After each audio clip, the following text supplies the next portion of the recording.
بسم اللہ الرحمن الرحیم۔ ہاروت اور ماروت ایسے کرداروں کا نام ہے کہ جن کا نام سنتے ہی ہمارے ذہنوں میں بہت سے سوالات جنم لیتے ہیں، جیسا کہ ہاروت و ماروت کو اللہ نے زمین پر کیوں بھیجا؟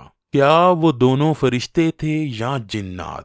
اگر فرشتے تھے تو کیا فرشتے اللہ پاک کی نافرمانی اور گناہ کر سکتے ہیں؟ کیا یہ سچ ہے کہ اللہ پاک نے ہاروت ماروت کو ابھی تک بابل کے کنویں میں قید کیا ہوا ہے؟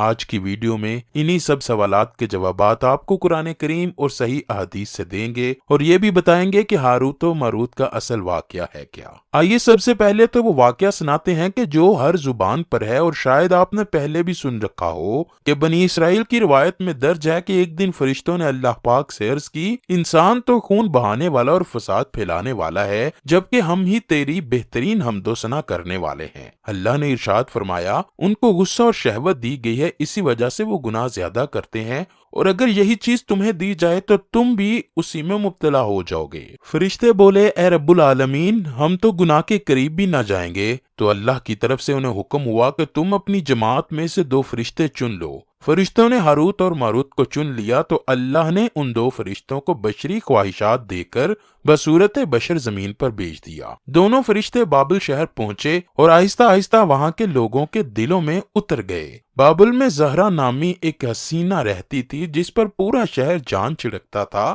لیکن وہ حسینہ اپنے شوہر کے سوا کسی کی طرف آنکھ اٹھا کر نہ دیکھتی تھی۔ لیکن ایک دن ان دونوں فرشتوں نے جب زہرا کو دیکھا تو اس پر دل ہار بیٹھے اور اس کے پاس پہنچ گئے۔ زہرا کہنے لگی، میرے اور تمہارے دین میں فرق ہے، میں تب تک تمہیں خود پر قابو نہیں دوں گی جب تک تم 3 شرطیں پوری نہ کرو، اور وہ شرطیں یہ ہیں کہ تم بتوں کی پوجا کرو، شراب پیو، اور پھر میرے خاوند کو بھی قتل کر دو، کیونکہ میرے شوہر کو پتا چلا تو وہ مجھے قتل کر دے گا، کیونکہ وہ بہت عزت والا ہے۔ فرشتوں نے بت پرستی اور قتل کو زیادہ بڑا گناہ سمجھا اور شراب پینے کو قبول کیا، لیکن جیسے ہی انہوں نے شراب پی تو وہ دونوں خود پر قابو نہ رکھ سکے۔ زہرا اپنے بال کھولے ان کے پاس آ بیٹھی، اس کے بعد ہاروت ماروت اپنی شہوت پر قابو نہ پا سکے اور انہوں نے اس حسینہ سے ایک ساتھ زنا کیا۔ زنا کرتے ہوئے زہرا کا شوہر آ گیا، فرشتوں نے اس کو باندھ دیا اور پھر بعد میں اس کو شوہر کو قتل کیا اور بتوں کی بھی پوجا شروع کی۔ پھر زہرا نے فرشتوں سے ایسے عمل سیکھ لیے کہ وہ آسمان پر چڑھ گئی اور زہرا ستارے کی صورت میں مسخ ہو گئی۔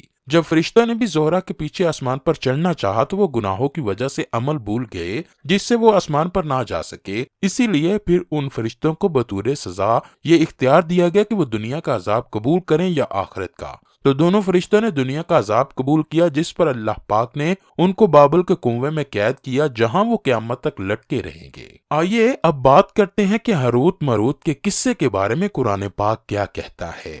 ارشاد باری تعالیٰ ہے، اور انہوں نے اس جادو کے کفریہ کلامات کی پیروی کی جس کو سلیمان کے دور حکومت میں شیطان پڑھا کرتے تھے، اور سلیمان نے کوئی کفر نہیں کیا، البتہ شیاطین ہی کفر کرتے تھے۔ وہ لوگوں کو جادو کے کفریہ کلامات سکھاتے تھے، اور انہوں نے اس جادو کی پیروی کی جو شہر بابل میں 2 فرشتوں ہاروت اور ماروت پر اتارا گیا تھا، اور وہ فرشتے اس وقت تک کسی کو کچھ نہیں سکھاتے تھے جب تک یہ نہ کہتے کہ تم صرف آزمائش ہیں تو تم کفر نہ کرو۔ وہ ان سے اس چیز کو سیکھتے جس کے ذریعے سے وہ مرد اور اس کی بیوی کے درمیان علیحدگی کر دیتے، اور اللہ کی اجازت کے بغیر وہ اس جادو سے کسی کو نقصان نہیں پہنچا سکتے تھے۔ وہ اس چیز کو سیکھتے جو ان کو نقصان پہنچائے اور ان کو نفع نہ دے، اور بے شک وہ خوب جانتے تھے کہ جس نے اس جادو کو خریدا اس کا آخرت میں کوئی حصہ نہیں، اور کیسی بری چیز ہے وہ جس کے بدلے میں انہوں نے اپنے آپ کو فروخت کر ڈالا، کاش یہ جان لیتے۔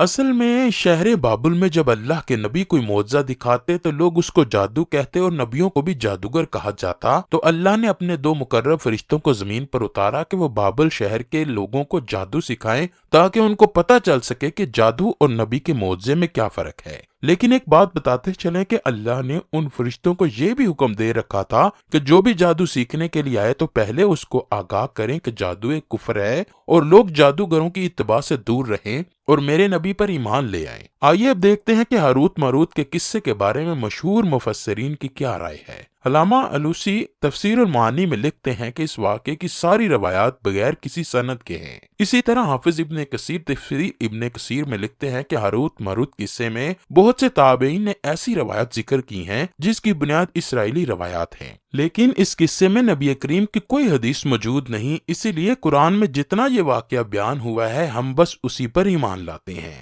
علامہ قرطبی الجامع الاحکام القرآن میں لکھتے ہیں کہ ہاروت ماروت کے متعلق تمام روایات ضعیف ہیں، فرشتے معصوم ہوتے ہیں، وہ اللہ پاک کا کسی حکم کی نافرمانی نہیں کرتے۔ عمران رازی تفسیر کبیر میں فرماتے ہیں کہ یہ تمام روایات قرآن پاک میں بیان کی گئی ہیں فرشتوں کی صفات کے خلاف ہیں، اسی لیے یہ من گڑت اور فاسد ہیں۔ ابن کثیر نے کہا ہے کہ اس روایت کا مرفوع ہونا درست نہیں، اقرب یہ ہے کہ عبداللہ بن عمر نے یہ قصہ رسول اللہ سے سنا ہی نہیں بلکہ کعب احبار سے سنا تھا جو پہلے یہودی تھے، پھر مسلمان ہوئے۔ وہ صحابی بھی نہیں تھے بلکہ وہ تابعی تھے، اور وہ یہودیت کے زمانے میں بہت سی باتیں اور بہت سے قصے یہودیوں سے سنا کرتے تھے، اور وہ بطور حقائق صحابہ و تابعین کے سامنے بیان کر دیا کرتے تھے، جس سے ان کی غرض یہود کے اقوال اور ان کے من گڑت قصوں کی توثیق و تصدیق ہوتی تھی۔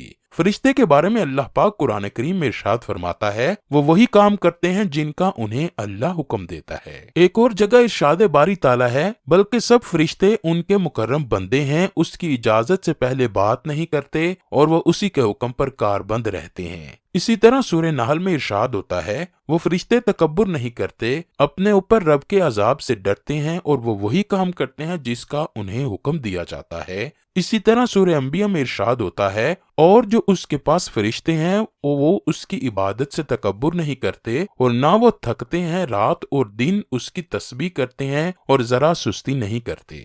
اسی لیے ہم بحیثیت مسلمان قصہ ہاروت ماروت کے صرف اسی حصے پر ایمان لاتے ہیں جو قرآن میں بیان ہوا ہے، اور وہ بس یہی ہے کہ شہر بابل میں ہاروت اور ماروت دو فرشتوں کو لوگوں کو جادو سکھانے کے لیے اللہ پاک نے بھیجا تھا، جنہوں نے اپنا کام بخوبی انجام دیا۔ باقی سب روایات من گڑت اور فاسد ہیں۔ اب سوال یہ پیدا ہوتا ہے کہ آخر جادو جو کہ کفر ہے وہ فرشتے لوگوں کو کیوں سکھاتے تھے؟ اسی میں اللہ پاک کی یہ حکمت پوشیدہ تھی کہ لوگ جادو اور معجزے میں فرق کر سکیں تاکہ جادوگر اور نبی کی پہچان آنے والے سبھی لوگوں کو ہو جائے۔ اب سوال پیدا ہوتا ہے کہ انبیاء کے علاوہ فرشتوں کو ہی کیوں اس کام پر لگایا گیا؟ کوئی نبی بھی تو یہ کام سکھا سکتا تھا نا۔ اس کی وجہ یہ ہے کہ اللہ کے پیغمبروں کا بنیادی کام کفر و شرک سے بچنے کی تعلیم دینا تھا۔ اگر پیغمبر ہی جادو کی تعلیم دیتے تو لوگ ان کو بھی جادوگر کہتے اور کفر و شرک سے کبھی باز نہ آتے۔